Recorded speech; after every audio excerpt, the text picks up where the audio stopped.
இன்னைக்கு நம்ம ஷவுமியோடைய Redmi turbo 4 mobile review பற்றி தான் நம்ம இன்னைக்கு பார்க்க போகிறோம். இது இப்போ மே மாதம் ரிலீஸ் ஆகிருக்குது. ஃபர்ஸ்ட் நம்ம இதோட பர்ஃபார்மன்ஸை பற்றி பார்க்கலாம். பர்ஃபார்மன்ஸை பொறுத்த வரைக்கும் மீடியாடெக் டைமென்சிட்டி 8400 அல்ட்ரா சிப் கொடுத்துருக்காங்க.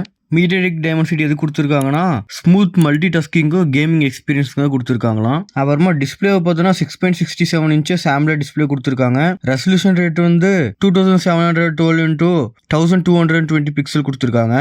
ரெஃப்ரெஷிங் ரேட்டை பார்த்தோன்னா 120 ரெஃப்ரெஷிங் ரேட் கொடுத்துருக்காங்க. டிஸ்பிளே வந்து HDR10+ கொடுத்துருக்காங்க. டிஸ்பிளே பேட்டரி லைஃப் பார்த்தோன்னா 6550 mAh பேட்டரி லைஃப் கொடுத்துருக்காங்க. 90 வாட்ஸ் ஃபாஸ்ட் சார்ஜிங்கோட கொடுத்துருக்காங்க. சார்ஜர் இதில் இன்க்ளூடு அப்படின்னு சொல்லியிருக்காங்க. இது வந்து டர்போ ஃபாஸ்ட் சார்ஜிங் அப்படின்னு சொல்கிறாங்க. கேமராவை பார்த்தோன்னா டியூவல் ரேர் கேமரா செட்டப் கொடுக்குறாங்க. இது வந்து 50 MB main sensor camera, 8 MB ultra wide lens camera கொடுக்குறாங்க. இது வந்து ஃபோட்டோகிராஃபிக்கு கொஞ்சம் ஓகே அப்படின்னு சொல்ல முடியாது. இது வந்து ஃபோட்டோகிராஃபி அந்த மாதிரி எதனா விரும்புறீங்க அப்படின்னா இந்த ஃபோன் வந்து அவாய்ட் பண்ணிக்கலாம். இதோட ப்ரைஸ் வந்து இந்தியாவில் 23,000 வந்துருக்குது. 12 GB ரேம் கொடுக்குறாங்க. 125 GB இன்டர்னல் ஸ்டோரேஜ் கொடுக்குறாங்க. ஸ்டோரேஜ் அதிகமாக இருக்குது, ஆனால் வந்து கேமரா அதெல்லாம் கொஞ்சம் கம்மியாக இருக்குது. பேட்டரி லைஃப் 6000 தான் கொடுக்குறாங்க. இது நீங்கள் வாங்குவீங்களா வாங்க மாட்டீங்களா கமெண்ட்டில் சொல்லிட்டு போங்க. Thank you, by.